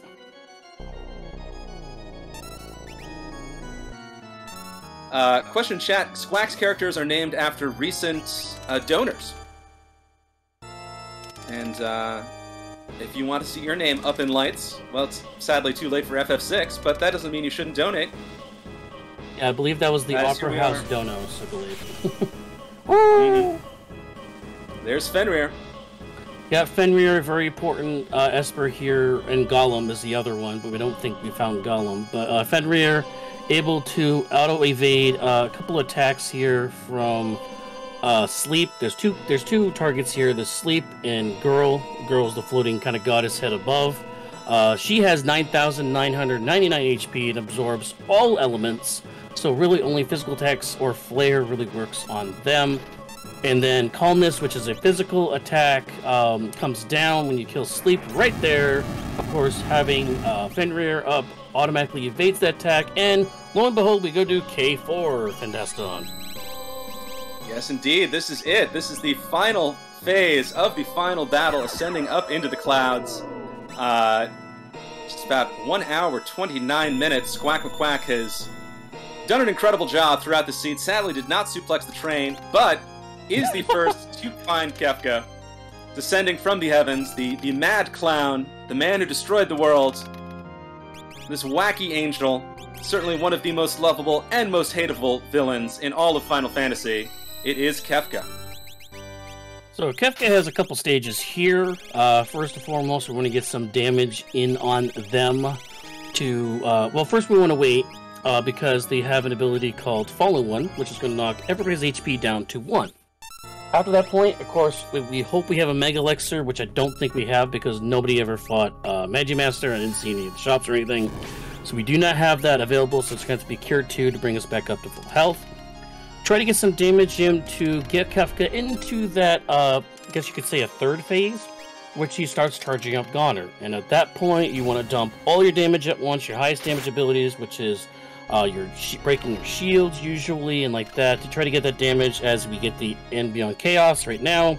Here's where we dump all of our elemental shield damage right now to try to kill him. If we don't, Goner goes off.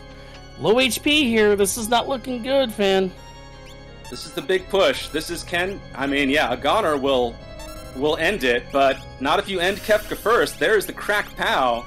Woo! And there is Kefka turning into dust. There is Squack McQuack. I guess sort of saving the world.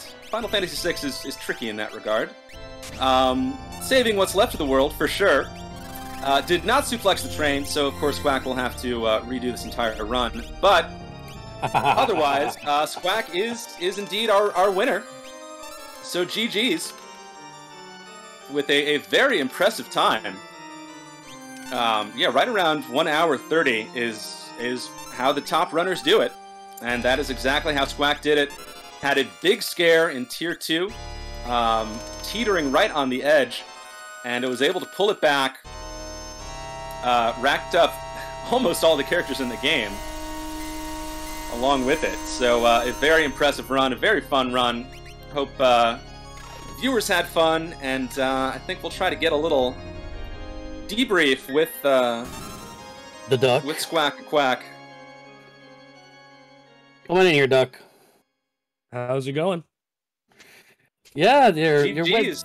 How do you feel? We're treading water there for a second. That Tier 2 really scared me. There was a lot of freezing going on, and a lot of petrifying going on, and I didn't know if I was going to be able to pull it back. I just had to kind of wait out the frozen and the petrify. But I knew as soon as I started getting character after character, I was going to go for that character skip. I ended up getting one extra character, but I kind of had a line. I got scared at Poltergeist in the Sky for a bit, but the Poison Rods kind of carried me through on that one. But I just kind of knew I had to make up time, so I had to play risky on Tier 3, so I was going to eat a Meteor and just hope that nobody died. Well, it paid off, and it was a very impressive run, and for most of the seed, it was a very low magic run. Did you feel that? It seems like on my magic, I knew when Shadow had Rage, I checked out his Rages, and he had Woolly, which is Ice 3. And I was like, alright, well, that's my only magic, so I better do that. And then you kind of, I think I only got like Ice 3 on an Esper, like right at the end. So thankfully we didn't kill Sid, because if we did, there would be no magic. So. Now, there are some conspiracy theorists that think the reason why you had a hard time on K2 is because you did not suplex the train. Yeah, I forgot I had Blitz, to be completely honest with you. I gave Tara, I think Tara was the one with Blitz. And I just gave her a Ragnarok and just had her with an experience egg just go swinging. So I was kind of tunnel visioned into that. So I apologize that I don't have an official run. But hey, a win is a win. So I'm going to take it. Yes, indeed. I mean, were there any particular moments in this seed where you felt ahead or behind? I felt like I was ahead when I was doing really fast fights thanks to the experience egg. I think with all the level 3s that I ended up finding at the very beginning, with the levels being party average, my level 3s that sat in the ship kind of let the person with the experience egg get super strong. So Tara was basically carrying all my fights, so I felt like I was going really fast there. But as soon as I started hitting like a bit slower of a fight near the end there and trying to find that last Esper, I was like, oh man, it's the 10th character, I hope it's going to be an Esper the next one. And it was. But I think right at the end is where I felt like I was going slowest. I felt like somebody was going to pull ahead of me there. I'm thankful that even though Tier 2 tried to stop me. Oh, and I think I died once to Behemoth. I had to reset the game. Yes. So I felt like I was going slow there too. I'm like, oh man, there goes my lead. I thought that was all over, but I'm glad that I was able to pull it out there. Yeah, your tower climbed, at least from the switches there, took 9 minutes and 30 seconds, while Shadow Sid, who started K1 when you started to almost reset at K2 there, he only took them 5 minutes and about 50 seconds. Oh, so wow. they cut up a lot of time from the switches to get the KT there, so... Or statues, really. Yeah, I think right at the end there I got some healing spells too from Cure 2. I had like no other healing. So that Cure 2 on Realm right at the end, after she beat Behemoth, was really helpful because I would have had no healing and that would have been even worse. But Kapow for Shadow Sid. Nice, awesome. GG's to all the other racers. This was really fun. I hope everybody had also witnessed that I had named the party the top 4 donators of the Save Sid. So you guys are on the Hall of Fame as well, because without you guys donating and stuff like that, this wouldn't have had nearly the awesome impact and meaning that it had. So thank you to all the donators as well, and to all in chat, and just for having us here and letting us be a part of this. Absolutely. Well, thank you so much for putting on a great race, for giving a shout out to the donors, putting on a great show. All right, Saber, should we should shout out our Discord, our FF6 Worlds Collide Discord. If you are interested in what you've seen here in this open world Worlds Collide randomizer, you should definitely check out more of the community. We're a pretty welcoming community. We like talking about FF6, and if you do too, well, we'd love to have you. I believe on the donation thing, there was a couple of donations that just popped in there, Enth, before other 2 runners here finish. Well, actually, there was only one. It's $100 from Silent with a comment of much love to all, and thank you for that donation. That does mean that we have met that Belu's Tower showcase for the Klonoa run later. So that is now met. Awesome. If you're looking to donate, we still have many incentives open. We still have $130 to go for that Greek glitch exhibition.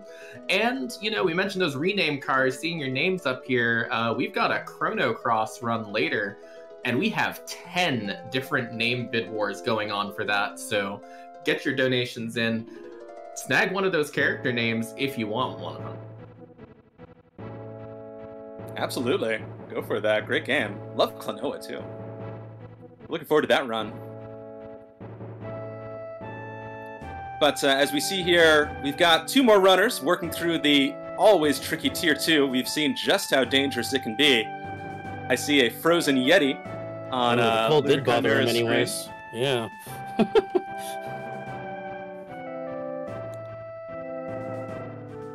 Luckily, Garm making it up to Tier 3 without too much trouble, so avoids what was a real tricky point for our winner, Squack McQuack. Again, props to him for pulling it back with a great recovery. We will see, hopefully our remaining 2 runners will finish strong here. Also, shout out to Lunar Chimera for taking the Yeti in his party the whole way. Umaro, not exactly the strongest character in FF6, but certainly the best Yeti in FF6, I guess you can say that.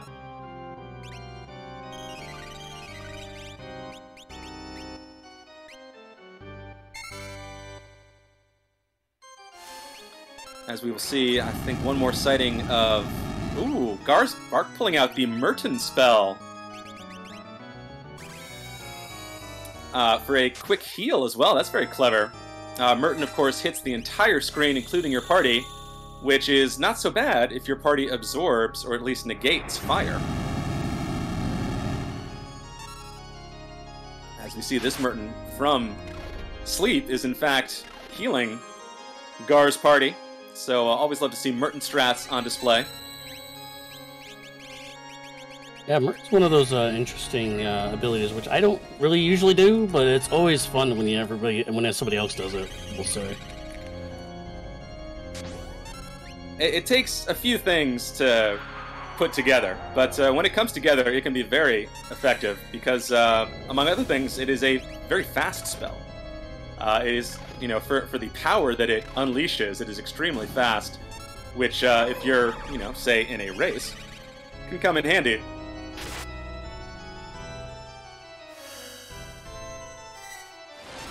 As we see another sighting of Fenrir the Wolf for that very useful image stat. I have to do it every time. Sorry, it's in my contract. Right? No complaints here. So, Enth. Yes. I know you were mentioned something to me before we started this thing about like how you played in the Coliseum or something like that, right? I did. Do you have something to mention about that? I do. So I was blessed by our community management team. We now have a community management team for Worlds Collide, and I am happy to announce that Coliseum 2 is coming out. So it's going to be released tonight. Information come out tonight, so if you are ready to enter the Coliseum to go one-on-one with the best racers in Final Fantasy VI Worlds Collide, backed by popular demand, the Coliseum is the Worlds Collide event that makes every racer a true gladiator of the arena. Face off in a series of live synchronous head-to-head races with other competitors to complete for fame and glory. More information coming out tonight, so stay tuned to that. That's pretty hype. I'm looking forward to that. I didn't know about that. I will definitely be checking that out. Oh, it's gonna be bigger and better than 1, is what I'm being told. So I know more information. I'm not gonna spoil it all. But check that out later tonight. While you're watching this, of course, the Fastest FursFall Festival for Trans Life. Appreciate it. As Gar gets to K4 and Little Khmer getting to K3. We're pretty much right in that zone of time here, I believe. It looks like we got another dono there. Excellent. Love to see it. Yeah, Gar taking on final Kefka. As you mentioned so succinctly earlier, there are a few things to think about taking down final Kefka. One is, of course, the Fallen 1 attack, which will reduce everyone's hit point to 1. And then after that, it is, hit hard, hit fast, but don't hit too hard or too fast, because then you might trigger a counterattack, which could wipe your party and end your run. Yeah, this is, Kefka's interesting, because it's a bit of a dance. How you want to do enough damage to get them low enough to spike them down to try to get the Fenrir off before it goes. There's one of those counterattacks. Yeah, and then, of course, K4, where you have the counterattack of Hyperdrive, or was it Hyper Ring? I forgot. My brain just went to mush there. And drink water right now. Apparently, Gar, by the way, is thirsty.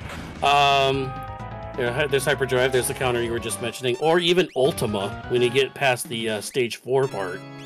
After Kefka casts Goner here, which is charging up right now for Gar, if you do a little bit of damage to him after this Goner goes off, you might get Ultima counters, which hits the entire party for like 3,000 damage, so...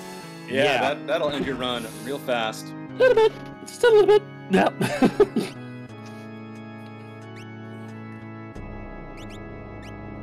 And here comes Goner. Certainly the coolest looking spell in the game.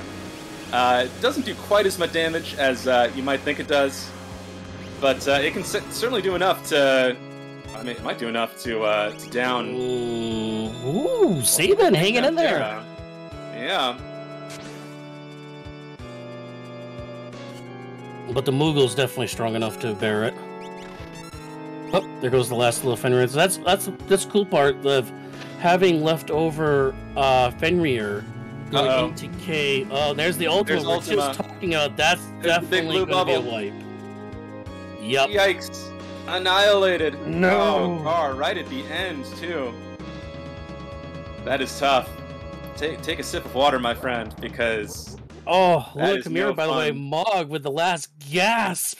Sword tech before he goes down to the counter.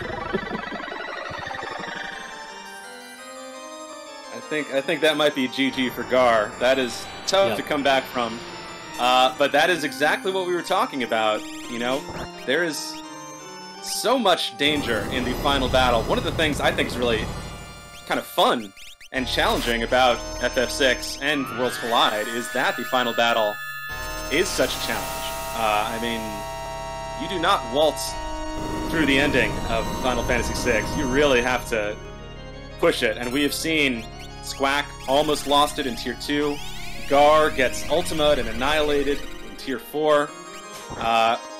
Lunar Chimera not having the easiest time of it right now. Well, Yumaro's hanging in there. I mean, unfortunately triggering these Meteor counters, though. I want to see the Yeti get the kill on Kefka on Lunar Chimera's screen. Oh, wow. That's going to be hype.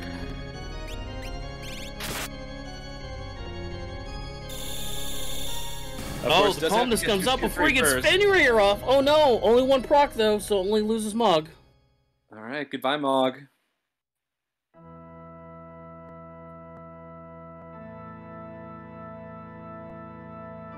Well, now Lunar Chimera are our fourth runner to ascend to the Golden Clouds, where the Mad Clown lives, but has a shot at third place.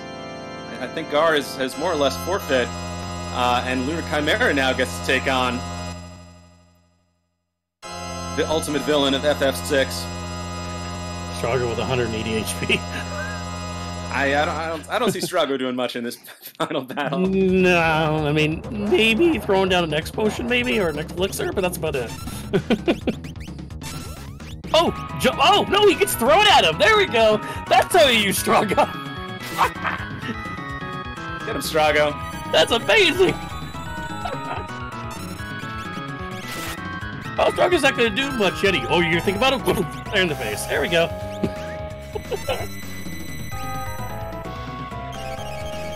Ooh, you don't see that one very often, but that's a heal. Yeah, pulling out the healing Espers. Oh, Pure 3 from Terra. Hello. Pure 3 is gonna do a bit more. Alright, now back. Party's back on their feet.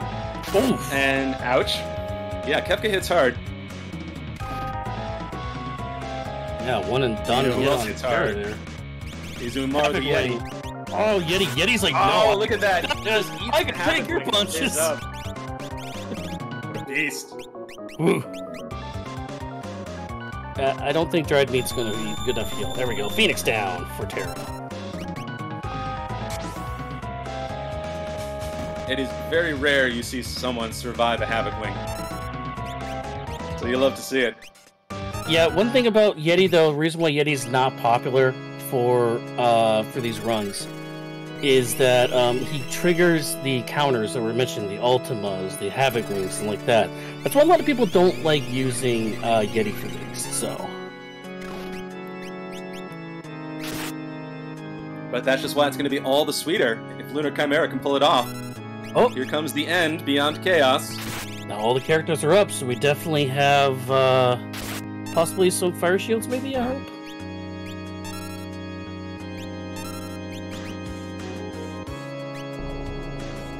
Doesn't look like he's tossing out shields. Just going to eat this Goner. Yep. Should have the health to handle it. And of course has Cure 3 to recover. Yeah, also, Goner does more damage the less amount of characters you have up in the party. So if you only had one character up, all that damage is concentrated onto that one character. So you also have to be aware of that too. Oh, right, there's a nice shield. Damage, Goner. But here's the problem. After Goner goes off, it's kind of like, I want to hit you, but I don't want to hit you because I know you're just going to counter me with some very bad spells and stuff. So you kind of have to sit and wait for the fish to get reeled in here as a 6,000 damage heavy one comes out. So you kind of have to kind of like fish here a little bit with Kefka. Go ahead. No, it's like you said. It is a dance. Revenger. I don't even remember what this move does. It clears off any effects that might be on the party, like haste and regen, stuff like that. Any buffs. Well, it looks like Terra's on healer duty. Sabin keeps eating the floor, so this is kind of the Yeti show here at the end. Yep. Oh, here we go. Now we can drop the ice shield now with the Yeti attack here, so that should help. Unless Yeti kills him. We want that Yeti kill here. Nope. Not quite yet.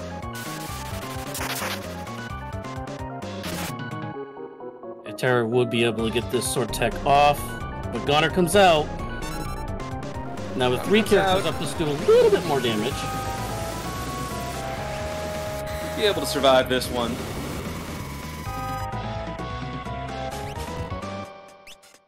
Wow, Yeti only 100 damage to them. Oh, Yeti That got was the it. last- That's the crack Yeti got bow. the last- That's the Yeti kill. Yes! Umaro gets it done. That's why they say you always Betty on the Yeti. Ooh! Well, GG to Luna Chimera, getting it done in style. Our third runner to finish with a very solid time of 1 hour 50 minutes. Considering the opera performance, considering saving Sid, a very great fine time from all of our runners, and putting on a great show for us here at the Fastest FursFall Fest. So, yeah, GG to Luna Chimera, GG to our Yeti, GG to all of our runners for putting on a great show for us.